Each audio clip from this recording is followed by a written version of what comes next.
Bienvenidas y bienvenidos a esta exploración. Hoy nos vamos a sumergir en el marco legal del matrimonio civil en España y lo haremos mirando directamente extractos del Código Civil. Tenemos aquí el texto, el Código Civil español. Nuestra misión, bueno, pues es desgranar los aspectos clave que hace falta para casarse, cómo es el proceso y, muy importante, qué derechos y deberes nacen de esta unión.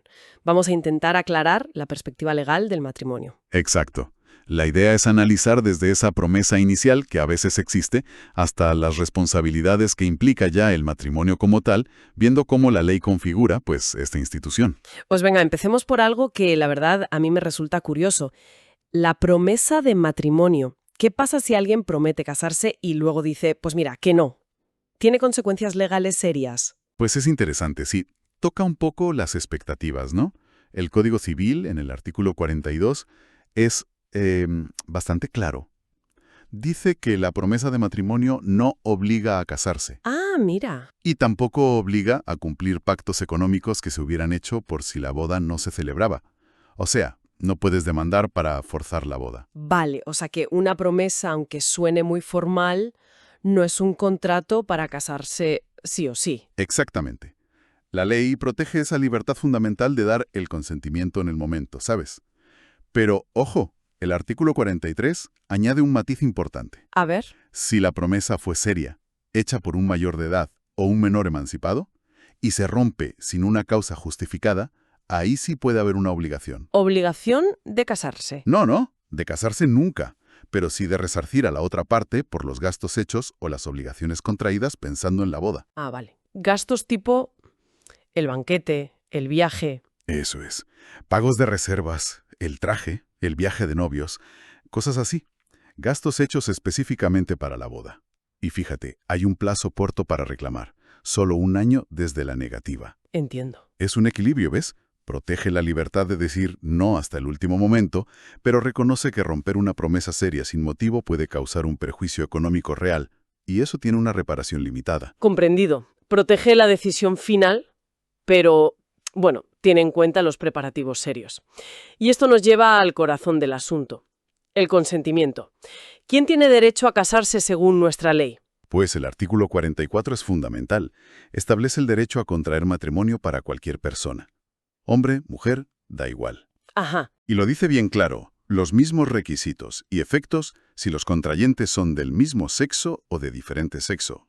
El pilar, como decías, es el consentimiento matrimonial, libre y voluntario. ¿Y qué ocurre si alguien dice, sí quiero, pero si me toca la lotería? O sí quiero, pero solo por 5 años? ¿Valen esas condiciones? Que va para nada. El artículo 45 es tajante en eso. Cualquier condición, término o modo que le pongas al consentimiento se considera como no puesto. Es inválido. O sea que la condición no vale, pero el matrimonio sí. El consentimiento tiene que ser puro y simple. La voluntad de casarte con esa persona, en ese momento. Si intentas ponerle condiciones, la condición se anula. El consentimiento podría ser válido si, quitando la condición, sigue siendo una voluntad real de casarse. La ley busca una decisión clara, actual, no algo condicionado. Vale, ya sabemos quién puede casarse, pero la ley también dice claramente quién no puede. ¿Cuáles son esos impedimentos? Correcto. Los artículos 46 y 47 hablan de los impedimentos. Hay 2 que son absolutos, o sea, que impiden casarse con cualquiera. Primero, los menores de edad no emancipados. Lógico. Y segundo, quienes ya estén casados. El vínculo matrimonial previo es un impedimento total. La monogamia, vamos. Claro. Y hay impedimentos entre personas concretas, que no se puedan casar entre sí. Sí, esos son los relativos. No pueden casarse entre sí los parientes en línea recta, padres, hijos, abuelos, nietos, ya sea por sangre o por adopción. Ajá. Tampoco los colaterales por consanguinidad hasta el 3er grado. Es decir, tíos con sobrinos, sobrinas con tíos. Vale. Y luego hay un caso muy específico, muy grave. Los condenados como autores o cómplices de la muerte dolosa, o sea, intencionada, del cónyuge anterior de uno de ellos. Uf, entiendo. Parentesco cercano y ese crimen tan concreto. Pero, he oído hablar de las dispensas. ¿Qué significa eso? ¿Que a veces se puede saltar la barrera? Efectivamente. El artículo 48 abre esa puerta, pero solo para algunos impedimentos, no para todos. ¿Para cuáles? El juez de primera instancia puede dispensar, si hay una justa causa, y lo pide el interesado, dos de esos impedimentos: el de la muerte dolosa del cónyuge anterior y el de parentesco colateral de tercer grado, tíos y sobrinos. O sea, tíos y sobrinos podrían casarse con permiso judicial si hay una buena razón. Eso es. Pero ojo, no se pueden dispensar ni la minoría de edad, ni estar ya casado, ni el parentesco en línea recta, padre-hija, madre-hijo. Esos son infranqueables. Y es muy complicado pedir esa dispensa. Bueno, se tramita por un expediente de jurisdicción voluntaria. Es un procedimiento judicial, pero no es un juicio contra nadie. Es para que el juez autorice algo, como en este caso. Y fíjate, si el matrimonio ya se hubiera celebrado con uno de estos impedimentos que sí se pueden dispensar, Sí. una dispensa conseguida después podría hacerlo válido desde el principio, siempre que nadie haya pedido ya la nulidad judicialmente, claro. Curioso. Bueno, quedan claras las reglas y las excepciones justificadas. Una vez que sabemos quién puede y quién no, ¿cómo se formaliza la boda? ¿Qué maneras reconoce la ley? Pues el artículo 49 nos da las dos vías principales en España. Por un lado, la forma civil, que regula el propio código. Por otro, la forma religiosa que esté legalmente prevista. ¿Y esto vale igual si te casas fuera de España? Sí, un español puede casarse con estas formas, dentro o fuera. Si está fuera, también puede elegir casarse según la ley del lugar donde esté. Y si los dos son extranjeros y se casan aquí, en España, pueden elegir la forma española o la ley personal de uno de ellos. Hay flexibilidad. Interesante eso para casos internacionales. Pero antes de la ceremonia en sí, ¿hay que hacer algún trámite previo? ¿Papeleo? Sí, fundamental. Antes de celebrar el matrimonio, sea civil o religioso con efectos civiles, el artículo 56 exige tramitar un acta o expediente previo. Es un paso crucial. ¿Para qué sirve exactamente? Pues para verificar que los dos cumplen los requisitos: edad, consentimiento libre y que no tienen ninguno de los impedimentos que vimos antes. O si tenían uno dispensable, que tienen la dispensa.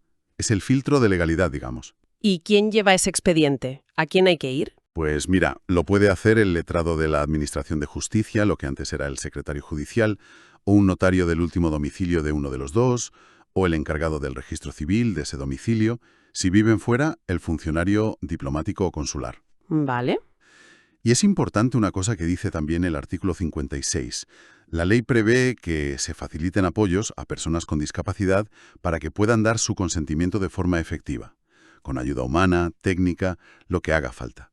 Solo en casos muy excepcionales, si aún con apoyos hay dudas serias sobre la capacidad, se pediría un dictamen médico. Entendido. Bueno, expediente listo. Llega el día D, la boda civil. ¿Quién puede oficiar? ¿Quién te puede casar legalmente? El artículo 51 da la lista: el juez encargado del registro civil, el alcalde del sitio donde te cases o el concejal en quien delegue. También el letrado de la Administración de Justicia o el notario que elijan los novios, siempre que sea competente en ese lugar. Ajá. Y para los españoles en el extranjero, pues el funcionario diplomático o consular que lleve el registro civil consular. Y mencionabas antes que había situaciones especiales. Sí, por ejemplo, el artículo 52 habla del matrimonio en peligro de muerte. Si uno de los dos está en esa situación. No hace falta el expediente previo. Exacto, no se necesita el expediente. Pero sí hacen falta dos testigos mayores de edad, salvo que sea imposible encontrarlos. Y si el peligro es por enfermedad, se necesita un dictamen médico sobre la capacidad para consentir, a no ser que sea imposible conseguirlo. ¿Y quién puede casar en ese caso? Los mismos, se afecta a pasajeros o tripulación, son casos extremos, claro. Ya veo. Y el código también habla del matrimonio secreto. Eso suena a novela. ¿Qué es? Es una figura muy excepcional. Está en el artículo 54. Necesita una causa grave que esté probada, como evitar un escándalo muy fuerte o proteger muchísimo la intimidad, y requiere autorización del ministro de Justicia. Si se concede, todo el expediente se tramita en secreto, sin anuncios públicos ni nada. Curioso. Y la otra figura que llama la atención, el matrimonio por poderes, que te puedes casar sin estar allí. Uno de los dos, sí. Lo permite el artículo 55. Uno de los contrayentes puede no estar en la ceremonia, pero tiene que estar representado por un apoderado. ¿Y cómo se hace eso? Necesita un poder especial en forma auténtica. Normalmente, un poder ante notario muy específico que diga claramente con qué persona concreta quiere casarse. El otro contrayente sí tiene que ir en persona, claro. ¿Y si te arrepientes después de dar el poder? Se puede revocar antes de la boda, también de forma auténtica. Y el poder se acaba si el apoderado renuncia, o si muere cualquiera de los dos, el que da el poder o el apoderado. Quien tramita el expediente o celebra la boda tiene que comprobar que el poder sigue valiendo en ese momento. Vale, superados todos los trámites. ¿Cómo es la ceremonia civil? ¿Qué pasa en ese momento? Pues según el artículo 58, quien oficia la boda sigue unos pasos. Primero, lee los artículos 66, 67 y 68 del Código Civil. ¿Qué dicen esos artículos? Son los que hablan de los derechos y deberes básicos de los cónyuges. Ahora los comentamos. Después de leerlos, pregunta a cada uno si consiente en casarse con el otro y si lo hace en ese acto. El sí quiero. Exacto. Si los dos dicen que sí, la autoridad declara que quedan unidos en matrimonio. Y justo después se firma el acta o la escritura que lo prueba todo. Perfecto. Y antes mencionaste también la forma religiosa. ¿Cómo consigue una boda por la iglesia, por ejemplo, o por otro rito, tener efectos legales, civiles? Pues el artículo 59 lo permite. Dice que el consentimiento se puede dar según la forma prevista por una confesión religiosa inscrita. Puede ser según los acuerdos que tenga el Estado con esa confesión o por una autorización legal más general. ¿Y cuáles tienen esos acuerdos? El artículo 60 es específico. Dice que los matrimonios según el derecho canónico, la Iglesia Católica, y los de las confesiones evangélica, judía e islámica, que tienen acuerdos firmados, producen efectos civiles desde que se celebran. ¿Vale? ¿Y si es otra religión inscrita pero sin acuerdo específico? También pueden tener efectos civiles. El mismo artículo 60 lo contempla para confesiones que, aunque no tengan acuerdo, si estén inscritas en el registro de entidades religiosas y tengan reconocido notorio arraigo en España. ¿Y qué requisitos extra tienen estas últimas? Dos cosas. Primero, tienen que haber tramitado el expediente previo de capacidad civil, igual que para una boda civil. Y segundo, el consentimiento se tiene que dar ante un ministro de culto de esa confesión, que esté acreditado por ella y con 2 testigos mayores de edad. Entendido. Entonces, una vez celebrada la ceremonia religiosa, ¿ya está todo legalmente atado? A ver, produce efectos civiles desde la celebración, sí, pero para que esos efectos sean plenos, sobre todo frente a terceros, piensa en herencias, impuestos, seguridad social. El artículo 61 dice que es indispensable inscribirlo en el registro civil. Ah, vale. O sea, la ceremonia vale entre ellos, pero para que cuente oficialmente para todo hay que registrarlo. Exacto. Llevas una certificación de la Iglesia o confesión al registro y se inscribe. Si el registro ve que falta algún requisito básico del Código Civil, podría negarse a inscribirlo, ¿eh? Eso dicen los artículos 63 y 65. Pero vamos, la inscripción es lo que da la publicidad y la seguridad jurídica total. Un matrimonio no inscrito no puede perjudicar derechos que hayan adquirido terceros de buena fe. Vale, clarísimo. Ya tenemos a la pareja casada y registrada. ¿Y ahora qué? ¿Qué dice el código sobre su vida juntos? ¿Sus obligaciones, sus derechos? Pues aquí entran en juego los artículos 66 a 68, los mismos que se leen en la ceremonia civil. El punto de partida, artículo 66, es fundamental. Los cónyuges son iguales en derechos y deberes. Igualdad total. Eso es. A partir de ahí se detallan deberes básicos. El 67 habla de respetarse, ayudarse mutuamente y actuar siempre pensando en el interés de la familia. Y sobre vivir juntos, el hogar. El artículo 70 dice que el domicilio conyugal lo fijan de común acuerdo. Si no se ponen de acuerdo, decide el juez, pensando en el interés familiar. Y el 68 impone la obligación de vivir juntos, guardarse fidelidad y socorrerse mutuamente. Ajá. Y el 67 añade también el deber de compartir las responsabilidades de casa y el cuidado de los hijos, de los padres si dependen de ellos, o de otras personas dependientes a su cargo. Se da por hecho que viven juntos, salvo que se demuestre lo contrario. ¿Y hay alguna excepción a esa obligación de vivir juntos?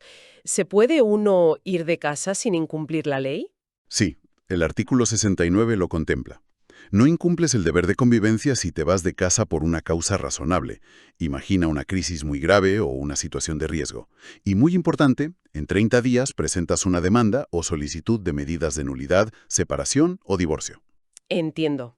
Es una salida para situaciones límite. Y una última duda práctica. ¿Puede mi marido o mi mujer firmar algo en mi nombre? ¿O hacer una gestión por mí solo por el hecho de estar casados? No. Rotundamente no. El artículo 71 es muy claro en eso. Ninguno de los cónyuges representa al otro automáticamente por estar casados. Si quieres que tu cónyuge actúe en tu nombre, tienes que darle un poder específico para eso, como se lo darías a cualquier otra persona. El matrimonio no da poderes de representación. Bueno, pues creo que hemos hecho un buen recorrido por cómo ve la ley el matrimonio en España, usando el Código Civil como mapa, desde esa curiosa promesa inicial, pasando por quién puede y quién no, las formas de casarse, civil, religiosa, los casos especiales, la importancia del expediente previo y de la inscripción, hasta llegar a esos derechos y deberes de la vida en común. Parece una mezcla, ¿no?, entre decisión personal y un marco legal bastante definido. Sin duda. Se ve que la ley intenta equilibrar la autonomía de cada uno, la libertad de decir sí o no, cómo o cuándo, con proteger ciertos intereses que considera importantes para la sociedad, la capacidad de los que se casan, la protección de menores, la monogamia, el parentesco, y crear una base de responsabilidad y ayuda mutua. Quizás una reflexión final para quien nos escucha podría ser esta. ¿Cómo encaja esta estructura legal tan pautada con la realidad de cada matrimonio, que es siempre única, personal y a menudo muy compleja? ¿De qué manera este marco legal influye, apoya o quizá a veces tensa la vivencia personal de la unión? Ahí, claro, la ley ya da un paso atrás y entra en juego la vida misma.